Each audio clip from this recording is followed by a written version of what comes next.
तो आज के टॉपिक स्टार्ट करने जा रहे हैं हम लोग, और जिसका एरिया है डेटा कलेक्शंस।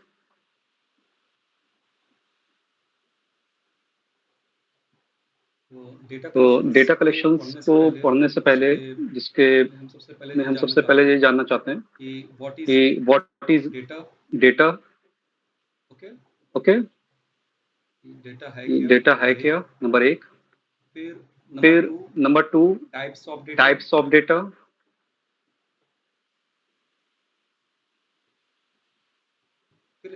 फिर इसके बाद क्वेश्चन नंबर 3 हम अटेम्प्ट करेंगे कि what are the methods of data collection. What are the methods of data collections, right.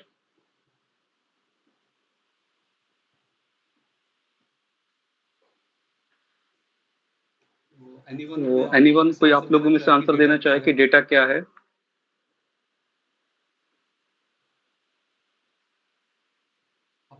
आप लोगों में से कोई आंसर देना चाहेगा कि डेटा क्या है। What is data, how would you define. Anyone. Sir, data किसी भी तरह की इंफॉर्मेशन को कहते हैं जो कि कलेक्ट की जाती है, whether in the form of quantity और क्वालिटी। Okay, very good. तो it means that data is a kind of information, right? Data, you may call it data is a kind of information, is a kind of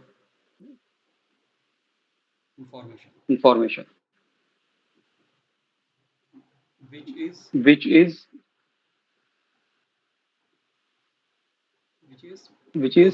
processed।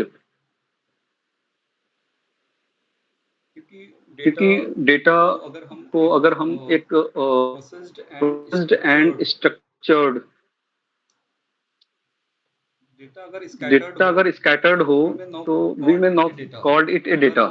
अगर वो unstructured हो या unprocessed हो और जिससे एक proper एक इंफॉर्मेशन हम ऑब्टेन ना कर सकें, तो that will be not called a data. ठीक है, डेटा हम उस चीज को कहते हैं जिससे हम पार्टिकुलर इंफॉर्मेशन को गेन कर सकें, और पर्टिकुलर प्रॉब्लम तो हम गेन कर पाएंगे जब डेटा एक प्रॉपर वे से वो प्रोसेस्ड किया हुआ हो और स्ट्रक्चर्ड वे में वो आपने प्रेजेंट किया गया हो, राइट। तो ये तो सिंपल सी मीनिंग हो गई। अब सेकंड क्वेश्चन हमारा क्या है कि what is the types of the data. तो जनरली हम ये देखते हैं कि डेटा दो तरीके के होते हैं, ठीक है। एक डेटा को हम प्राइमरी डेटा कहते हैं, प्राइमरी डेटा, और एक डेटा को हम सेकेंडरी डेटा भी कहते हैं। ये जो डेटा का क्लासिफिकेशन है, ये actually on the basis of who collects the data, means that sources of the data के बेसिस पे हम करते हैं कि डेटा का सोर्सेस क्या है। तो primary sources and secondary sources, तो उस बेसिस पे हम डेटा को क्लासिफाई करते हैं, primary data and secondary data. अब फर्दर ये क्वेश्चन ये उठता है कि सर ये प्राइमरी डेटा और सेकेंडरी डेटा होता क्या है, ठीक है। तो इसकी एक सिंपल सी मीनिंग आप जनरली ध्यान रखें कि primary data are the data which are collected through the primary sources.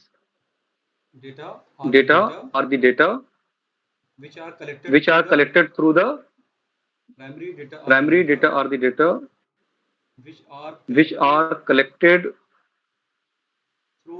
through primary sources, right। अब प्राइमरी सोर्सेस में हम आगे आपको इंक्लूड बता देते हैं, सिंपल से वो चीजें समझ में आ जाएगी प्राइमरी सोर्सेस होते कौन कौन से। प्राइमरी सोर्सेस वो डेटा उस चीज को कहते हैं जब डेटा फर्स्ट टाइम कलेक्ट किया गया हो और फर्स्ट टाइम वो यूज किया जा रहा हो। और इनसे और जनरल सेंस में क्या कहेंगे, this is the first hand data. जैसे एग्जांपल के रूप में फर्स्ट हैंड डेटा, जैसे आपने एक सिंपल सा मोबाइल आज नया खरीदा और कल अगर उसको बेचना चाहा तो वो क्या फर्स्ट हैंड मोबाइल कहलाएगा कि सेकंड हैंड कहलाएगा? Anyone? Sir second hand. Second hand कहलाएगा। क्यों कहलाएगा? क्योंकि आपने फर्स्ट टाइम जो मार्केट से उसको परचेज किया, परचेज करने के बाद फिर आपने जब उसको सेल किया तो that will be not called the first hand mobile. वो कौन सा कहलाएगा? वो सेकंड हैंड मोबाइल आपकी कैटेगरी में आ जाए। तो उसी तरीके से डेटा भी होता है।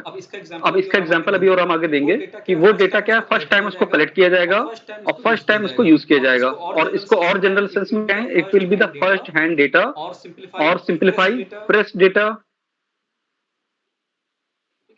ठीक है, अभी इसको किसी ने यूज नहीं किया हुआ है और ये अनपब्लिश्ड डेटा है। कौन सा डेटा है ये? अभी ये पब्लिश भी नहीं हुआ, ये भी ध्यान रखिएगा।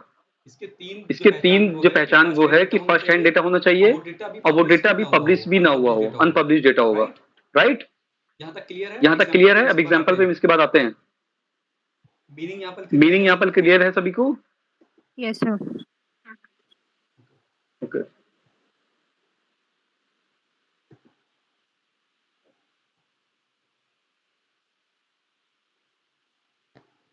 अब इसके बाद आगे हम बात करते हैं कि ये फर्स्ट हैंड डेटा कैसे करते हैं। जैसे एग्जांपल के रूप में कल हम एक स्टडी की बात कर रहे थे, उस स्टडी में फिर से लौट के आते हैं कि why is the development of Rampur, why is the development of Rampur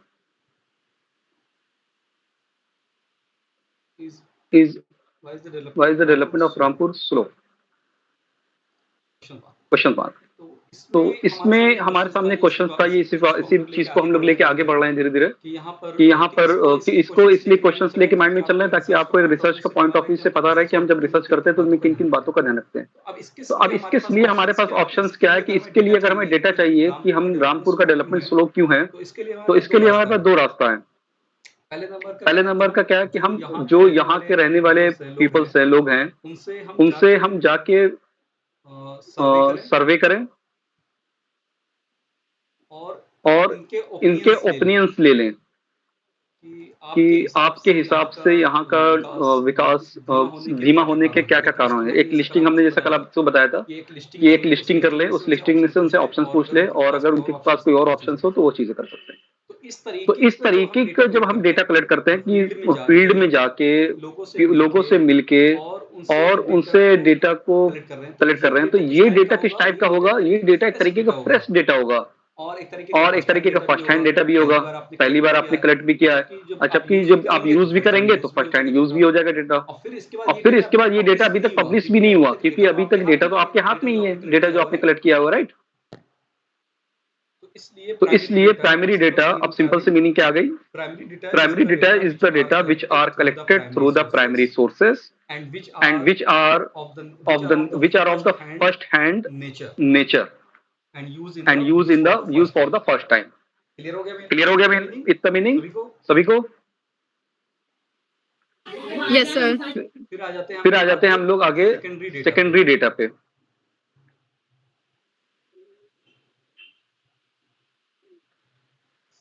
secondary data क्या है? सिंपल सा उसी तरीके से हम हमेशा आप लोग को बताते हैं कि एक जनरल सी मीनिंग तैयार करिए और उसी बेसिस पे ज्यादातर चीजों को डिफाइन करने की कोशिश करिए। उससे क्या होता है कि वो डिफिनेशन याद करने में आसानी हो जाती है। तो अब जैसे यहाँ भी प्राइमरी डेटा के तरीके से इसको डिफाइन करेंगे कि secondary data are the data, कौन डिफाइन करना चाहेगा उसी मीनिंग पे? कोई डिफाइन करना चाहेगा? So secondary data is the data which is collected by in seconds, so we can say this collected by the primary source. Secondary source है, sorry वहां मीनिंग चेंज करनी पड़ेगी, प्राइमरी की जगह secondary. Secondary data are the data which are collected through the secondary sources, which are collected through secondary sources, right?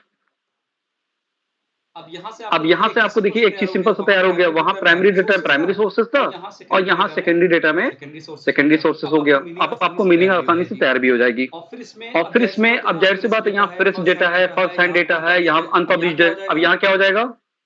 Second hand data, published data, publish data. reliable, less time consuming. ये तो उसकी characteristics है, ये अलग चीज है कि मतलब प्राइमरी डेटा, ये तो जो कंपैरिजन करेंगे ना कि प्राइमरी डेटा और सेकेंडरी डेटा का कंपैरिजन जब करेंगे वो अलग चीज हो जाती है। ठीक है Yes, sir. हाँ, अब यहाँ पर हमें दो चीजें मालूम चल गई, प्राइमरी डेटा और सेकेंडरी डेटा क्या होता है, और फिर इसकी हम लोगों ने मीनिंग समझ ली। ठीक है, अब आगे हम लोग आ जाते हैं अपने थर्ड क्वेश्चन पे कि what are the methods of the data collection. तो अब जाहिर सी बात है, आपको सिंपल से ये पता चल गया होगा कि जो डेटा कलेक्शन का मेथड होगा it will depends upon the nature of the data, कि हम किस टाइप के डेटा को कलेक्ट करना चाह रहे हैं। ये तो पता चल गया होगा। Methods of data collection will depend upon the nature of the data, methods of data collection.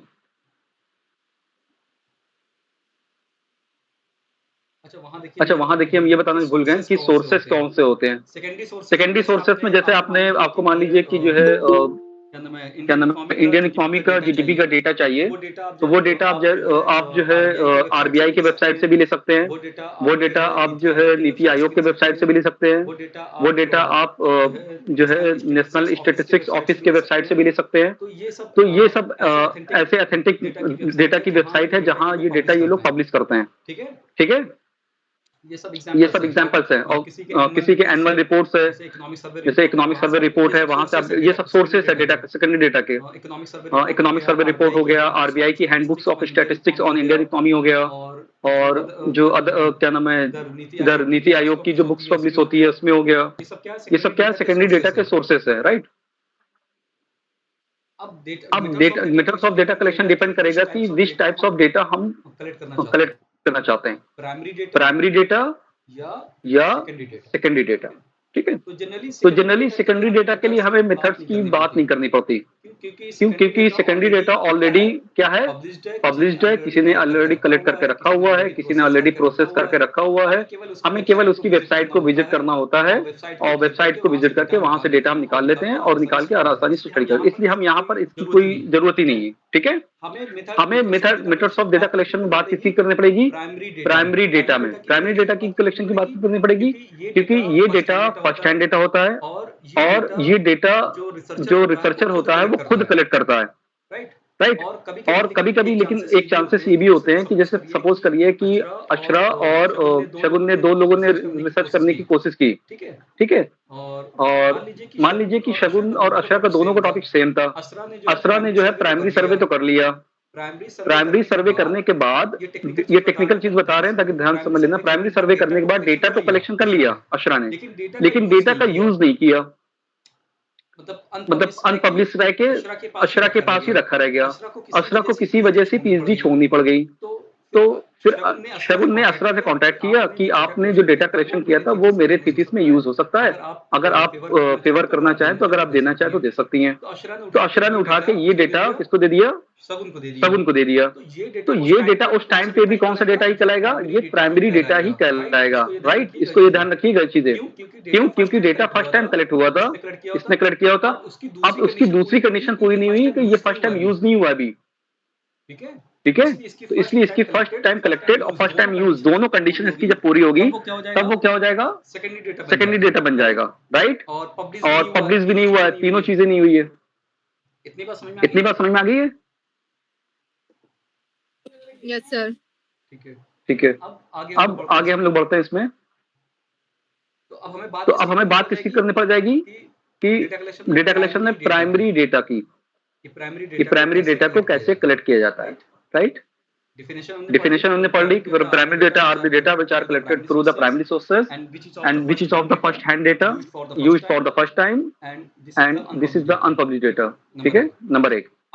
अब इसमें कलेक्शन के मेथड्स कौन कौन से होंगे, इसको पहले नाम लिस्टिंग कर देते हैं, फिर इसके बाद वन बाय वन हम लोग करके बात कर लेते हैं। सबसे पहले इसमें जो डेटा कलेक्शन का मेथड आता है वो है ऑब्जर्वेशन मेथड। सबसे पहली विधि कौन सी होती है? Observation method. अभी इसके बारे में डिटेल्स हम लोग बात करते हैं, ठीक है?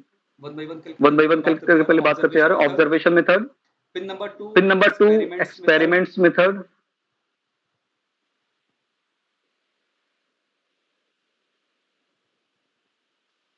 Pin number 3 interview methods.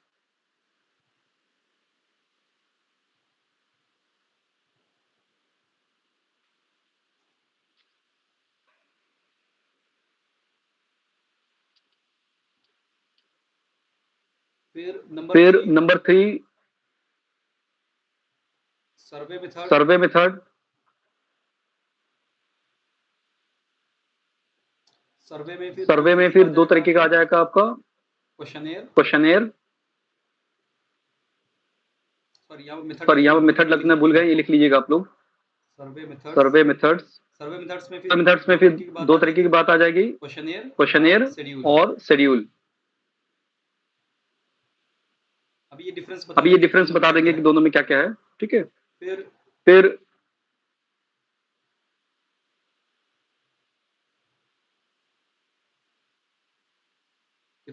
कितना हो गया? ऑब्जर्वेशन, एक्सपेरिमेंट, इंटरव्यू, सर्वे और एक लास्ट वन यहाँ पर है फोकस ग्रुप।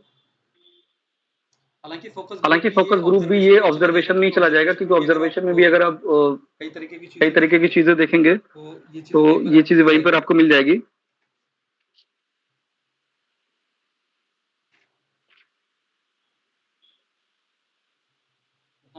हम यहाँ पर केवल 5 लोगों की बात करते हैं, ठीक है? इसको कट कर देते हैं अभी। अब ये पूरे नोट्स हो गए आपके। आगे बढ़े हम यहाँ से, वन बाई वन करके आगे की बात करें। Yes sir. ठीक है।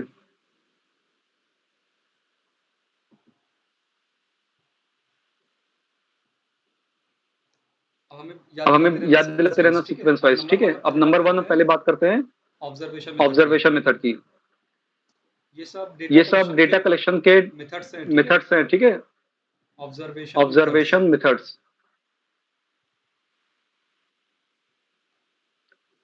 ऑब्जर्वेशन मेथड्स में जो रिसर्चर होता है या जो भी डेटा को कलेक्ट कर रहा होता है, ठीक है, वो क्या करता है? ऑब्जर्व करता है चीजों को, और ऑब्जर्व करने के बाद उसको नोट डाउन कर लेता है। जैसे एग्जाम्पल के रूप में आपको ये चेक करना हुआ कि आपके जैसे सिंपल सा एक एग्जाम्पल दे रहे हैं, आप लोग स्कूल में टीचिंग ज्यादातर लोग कर रहे हैं। आप लोग स्कूल में ज्यादातर लोग टीचिंग कर रहे हैं मेरे ख्याल से, राइट? स्कूल में जब आप टीचिंग कर रहे हैं तो आपकी क्लासेस में परफॉर्मेंस कैसी है वो प्रिंसिपल को जैसे जानना हुआ कि आप लोग इस क्लास में कैसा पढ़ा रहे हैं, राइट?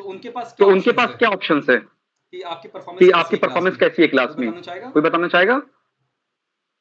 सर वो ऑब्जर्व करेंगे हमारी परफॉर्मेंस को, उसके बेसिस पे एक ऑप्शन तो मैम के पास आपके पास क्या है कि ऑब्जर्वेशन, कि वो जाके क्लास कई तरीके से, चाहे ऑनलाइन, चाहे कैमरे के थ्रू, ऑनलाइन कैमरा जो सीसीटीवी कैमरे लगे हुए उसके थ्रू, चाहे ऑब्जर्व करें आपको, चाहे बच्चों से फीडबैक ले लें। ऐसा है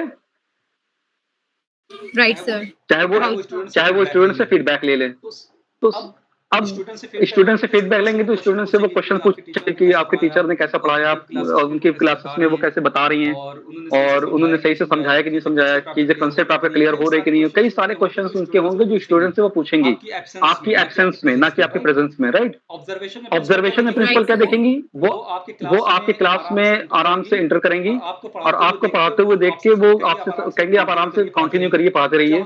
या हो सकता है वो ऑनलाइन सीसीटीवी कैमरे के थ्रू आपको ऑब्जर्व करेंगी, और मतलब ये देख लेंगे कि क्योंकि पढ़ाने के तरीके से भी पता चल जाता है कि whether we are a good teacher और नॉट, कि अपनी बोलने का तरीका, अपनी स्टाइल्स, अपना प्रेजेंस, एटीट्यूड्स, वो सारी चीजें आप बारे में रिफ्लेक्ट कर जाती है कि वो आप एक टीचर के बारे में आपकी पोजीशन होल्ड करने के लिए, परफॉर्मेंस होल्ड करने के लिए सही है कि नहीं।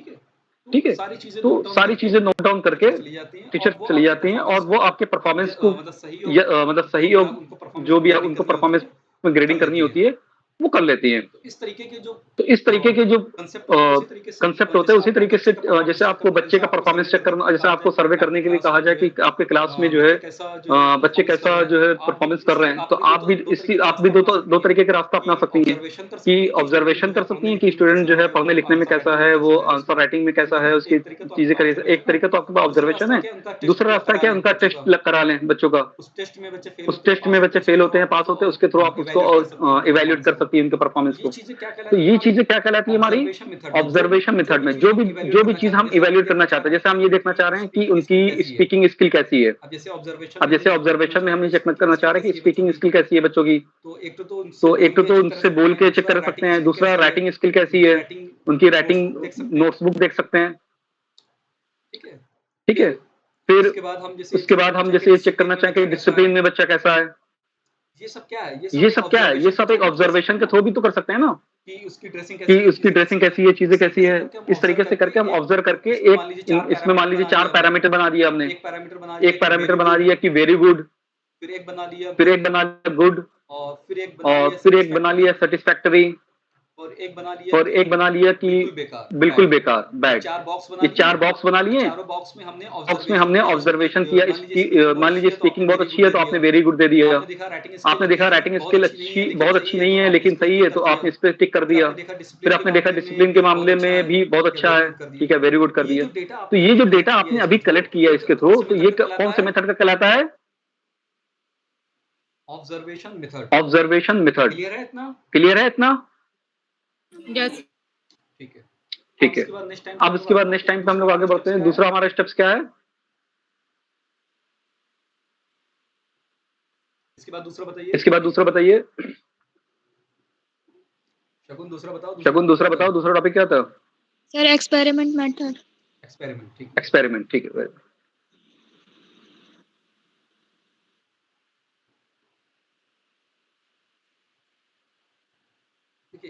देखिए, एक्सपेरिमेंट मेथड ऐसे मेथड को कहते हैं जो जिसमें हम एक्सपेरिमेंट, साइंस के बारे में आप लोगों ने पढ़ा होगा कि बहुत सी चीजें वहाँ एक्सपेरिमेंट करके उसके जो भी रिजल्ट्स आते हैं उस रिजल्ट को नोट डाउन किया जाता है और उसके बारे में फिर हम अपना डिस्कशन करते हैं। ठीक है, क्योंकि एक्सपेरिमेंट मेथड ये ऐसा मेथड है जो मोस्ट ऑफ द टाइम किसमें यूज होता है? साइंस में। कहाँ यूज होता है ये? साइंस के केस में यूज होता है, क्योंकि सोशल साइंस में जो हमारा सब्जेक्ट मैटर है वो ह्यूमन बीइंग होता है।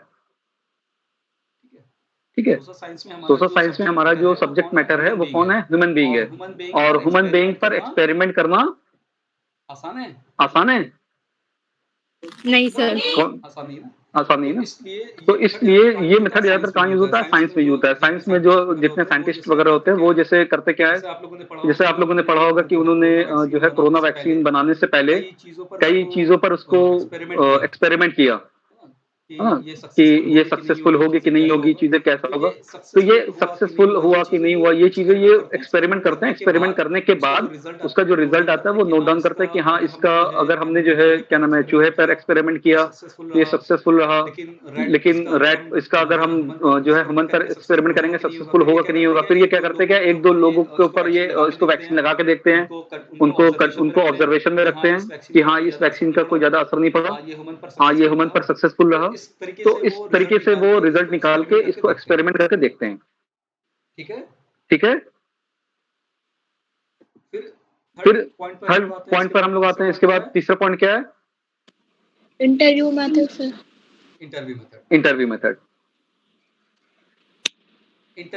इंटरव्यू मेथड में भी डेटा, इंटरव्यू मेथड भी एक डेटा कलेक्शन का एक मेथड है।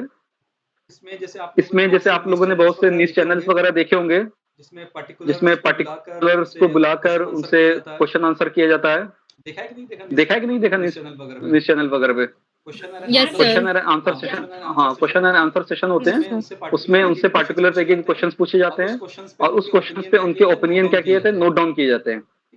ठीक है, उसी तरीके से हमारे जो जितने भी मतलब रिस्पोंडेंट होते हैं, जितने भी लोग जिनसे हम डेटा कलेक्शन करना चाहते हैं, तो उनसे हम क्वेश्चंस को पूछते हैं, क्वेश्चन पूछने के बाद उसको हम नोट डाउन करते हैं। ठीक है, इसमें हो सकता है कि दो लोगों के बीच में एक ये इंटरव्यू लेने वाला और एक इंटरव्यू देने वाला, इनके बीच में भी हो सकता है कि एक इंटरव्यू लेने वाला हो और इंटरव्यू देने वाले ढेर सारे हो, इनसे भी 1 बाय 1 करके वो पूछ सकता है। तो और हो सकता है कि ये ढेर सारे इंटरव्यू लेने वाले हो और ढेर सारे इंटरव्यू देने वाले हो, कई सारे केसेस हो सकते हैं। बस इसमें क्या है कि इंटरव्यूअर में क्वेश्चंस वो इंटरव्यू जो भी सर्वे करता है वो इंटरव्यू में वो क्वेश्चन पूछता है और क्वेश्चन पूछने के बाद जो है उस पर नोट डाउन करता है। फोर्थ नंबर पे कौन सा है? Sir survey method. Survey method. Survey method में एक चीज याद रखिए, ये सबसे ज्यादा इस्तेमाल किए जाने वाला डेटा कलेक्शन टूल है।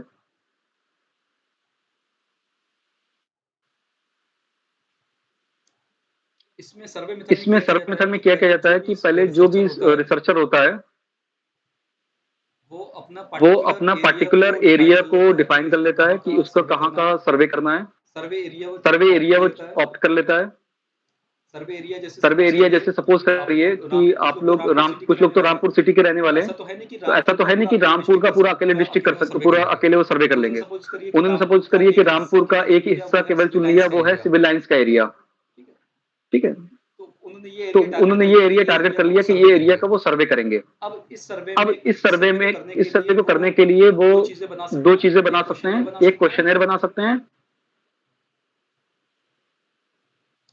और दूसरा शेड्यूल बना सकते हैं। दोनों में डिफरेंस भी बता देते हैं। क्वेश्चनर में करते हैं क्या कि जैसे आपने मान लीजिए कि 3 क्वेश्चन लिख लिया, एक लिख लिया कि आप अपना नाम बताइए, फिर आपने एक लिखा कि जो है विकास के रामपुर के जो विकास की गति धीमी होने के कारण कौन कौन से है, टिक करिए, 4 में से कोई एक टिक करिए। फिर आप अपना क्या सुझाव देना चाहेंगे कि रामपुर का विकास तेज हो जाए। ये 3 सवाल आपने पूछा उनसे। अब एक तरीका क्या हो सकता है कि आपने जो ये 3 सवाल पूछे उनको पहले क्वेश्चन एक्सप्लेन कर दीजिए। एक्सप्लेन करने के बाद उनका आंसर आप खुद, मतलब रिसर्चर अगर आंसर खुद भरेगा उसमें एक्सप्लेन करने के बाद, तब वो क्या करेगा, शेड्यूल कराएगा। और अगर रिस्पोंडेंट आंसर भरेगा तब वो क्या कहलाएगा, क्वेश्चनर कहलाएगा। ये डिफरेंस जरूर याद रखिएगा बस इतना। ठीक है, अगर फिर से बता देते हैं कि कोई भी आपने अगर जब वो क्वेश्चनर होगा तो वो क्वेश्चनर कहलाएगा नंबर 1। क्वेश्चनर में क्या करना पड़ेगा, रिस्पोंडेंट आंसर फिल करके आपको देगा, अपना रिस्पांस फिल करके देगा। ठीक है, आप उस पे पास जाएंगे, कहेंगे अगर आप, जैसे आप लोगों ने मार्केट में देखा भी होगा कि सर आपके पास 2 मिनट का समय है, आप कहते हैं हाँ, तो वो कहता है सर इसको आप फिल कर दीजिए। तो एक तो सर्वेयर क्या करते हैं कि आप सर इसको फिल कर दीजिए, तो आपको जो भी चीजें समझ में आती है क्वेश्चन पढ़ते हैं, पढ़ने के बाद आप सही चीजें पढ़ के आप उसको फिल कर देते हैं। तो फिल करके आप वापस रिसर्चर को लौटा देते हैं जो सर्वे कर रहा होता है। एक होता है कि वो कहते हैं सर अगर आपके पास 5 मिनट टाइम हो तो बताइए, हम ये क्वेश्चनर फिल करा, ये शेड्यूल फिल कराना चाहते हैं। वो शेड्यूल में करता क्या, वो रिस्पोंडेंट को एक एक क्वेश्चन एक्सप्लेन करता है और उनके ओपिनियंस को वो पूछता है और पूछते हुए उसको क्या करता है, नोट डाउन, उसमें आंसर को टिक कर देता है। जितने क्वेश्चन पहले फिक्स रहते हैं, ध्यान रखिएगा, इसमें भी फिक्स रहेंगे, इसमें भी फिक्स रहेंगे। बस केवल वो फिल करने की बात है कि इस क्वेश्चनर में रिस्पोंडेंट फिल करेगा और शेड्यूल में कौन फिल करेगा, रिसर्चर उसको फिल करेगा, या जो सर्वे करने वाला सर्वेयर होता है वो फिल करेगा। जैसे आपने देखा होगा कि जनसंख्या का जब डेटा कलेक्ट किया जाता है तो उसमें जो डेटा फिल करना होता है वो डेटा आपसे नहीं फिल करवाता है। जनसंख्या जब का डेटा जब कलेक्ट किया था, वो डेटा कलेक्शन करने वाला जो व्यक्ति होता है, सर्वेयर जो होता है, वो आपसे डेटा नहीं फिल कराता, वो खुद डेटा फिल करता है, केवल आपसे क्वेश्चन पूछ के उसमें करता है। राइट, तो इस तरीके का सर्वे मेथड उसको हम कहते हैं। सर्वे मेथड में सर्वे मेथड डेटा कलेक्शन का एक टूल है जिसमें 2 तरीके की चीजें आती है, number 1 questionnaire, number 2 schedule. Questionnaire में जो है रिसर्चर रिस्पोंडेंट को क्वेश्चनर दे देता है और रिस्पोंडेंट उस क्वेश्चन फिल करके रिसर्चर को वापस लौटा देता है। शेड्यूल में जो है रिसर्चर जो है रिस्पोंडेंट को क्वेश्चन को एक्सप्लेन करता है और फिर रिस्पोंडेंट आंसर बताता है और रिसर्चर उस आंसर को नोट डाउन करता है, मतलब रिपोर्ट कर लेता है। क्लियर है यहाँ तक?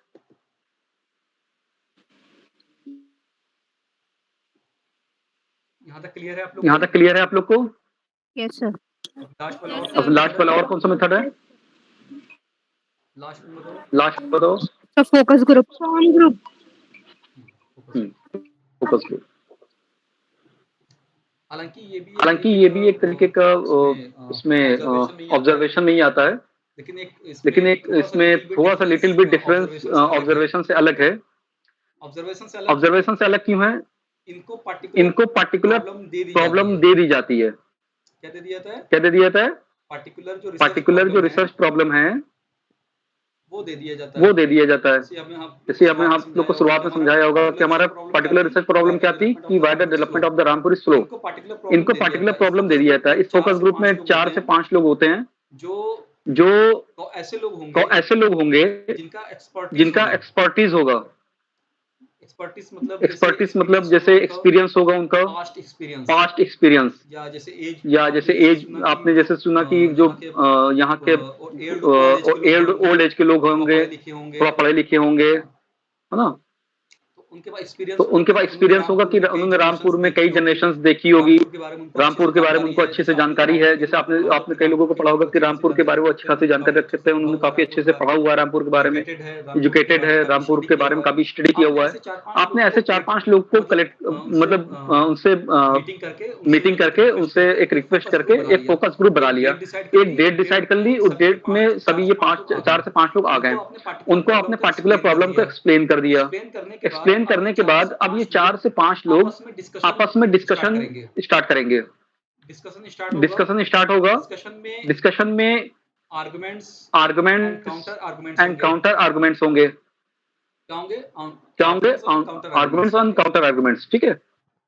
अब इस आर्गुमेंट्स एंड काउंटर आर्गुमेंट्स में होगा क्या कि फिर फाइनली कंक्लूजन्स निकलेगा कि जो मतलब जो है 4 में से 5 लोग, 4 या 5 लोगों में से कुछ लोगों का कहना है, उनका अपने एक कंक्लूजन निकलेगा, उनकी अपनी एक सजेशंस निकलेगी और उनके अपने एक व्यूज निकलेंगे। तो इस व्यू के अकॉर्डिंग जो रिजल्ट आपका आएगा, वो जो सर्वे करने के लिए जो आप डेटा कलेक्ट करेंगे कि उसको आप नोट डाउन कर लेंगे।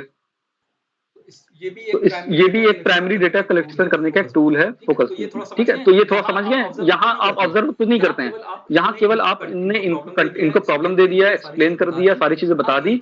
अब इनका जो रिजल्ट निकल के आएगा इनके डिस्कशन के बाद, तो आपको उस रिजल्ट को नोट डाउन करना है और फिर उस रिजल्ट की बेसिस पे आप डेटा मतलब आप डिसाइड करेंगे कि आप स्टडी में क्या रिजल्ट आते हैं। Got it? Yes, sir. तो यहाँ तक हम लोगों ने चीजों को एक्सप्लेन कर लिया।